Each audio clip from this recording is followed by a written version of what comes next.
Good morning, it's Dr. James. Hey, I hope you're off to a beautiful start today. It is so good to lay eyes on you. How are you? Thank you for your time and thank you for your energy. And this morning, I want to talk to you about exercise. Now, before I'm so used to it.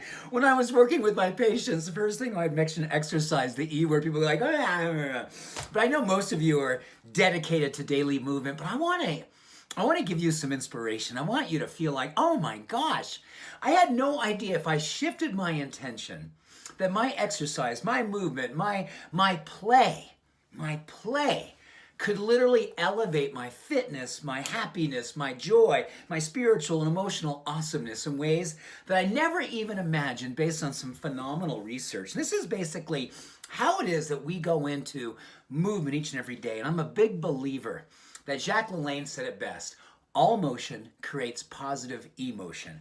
But what's really amazing is that when we do the blessing and the love act of moving our body every day, here's what you can expect when you do two things. I couldn't get it out. Two things, okay? Two things.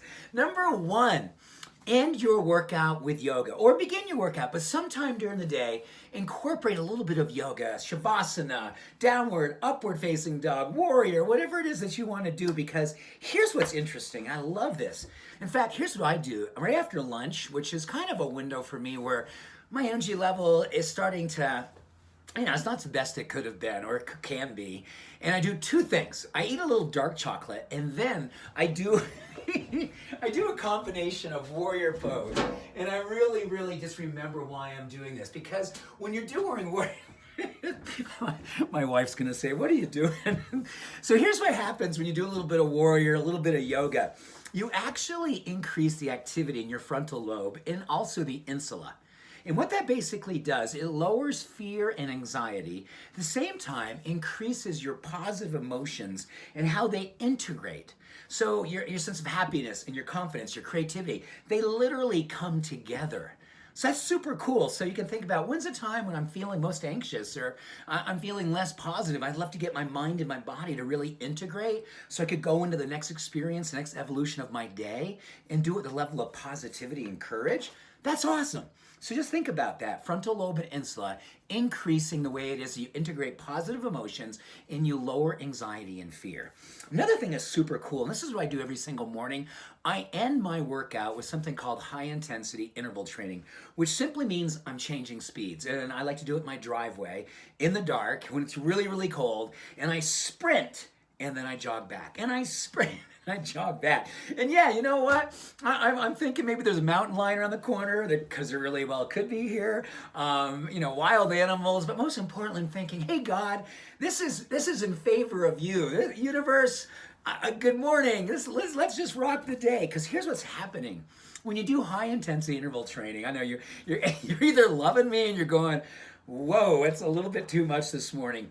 But if you are dedicated to augmenting the quality of your plan of eating, and you are every now and then challenged with sugar cravings, and this is so amazing, when you do high intensity interval training, you actually increase activity in the hypothalamus, which is associated with, when there's activity there, you lower your incidence of emotional eating, and in particular, your desire for sugar. So in the morning, so often we're reaching for sweets to kind of get us going. But a little bit of interval movement, walking, swimming, biking, running, whatever the case may be, you can even interval across your living room on the way to the restroom, whatever the case may be, it literally stimulates the part of the brain that helps you to increase your emotional stability. And I love to say, keep the promise that you made to yourself. Every single morning you make a promise to yourself, and you show up in the actions and the dedication to that promise. And that promise is simply, will I love myself out loud? Will I integrate my desires and my dedication? Will I follow through on my good intentions? There's such a beautiful opportunity when you move from movement to play, and you play full out and see it as an opportunity to love in a way that increases all the goodness and the pharmacy that's inside of you, releases it in the world, so you get a chance to experience and express this version of you that is not only wonderful inside, it expresses itself outside, and everyone around you benefits from the light that you're shining. So with that, much love, many blessings. Have an awesome day. Bye for now.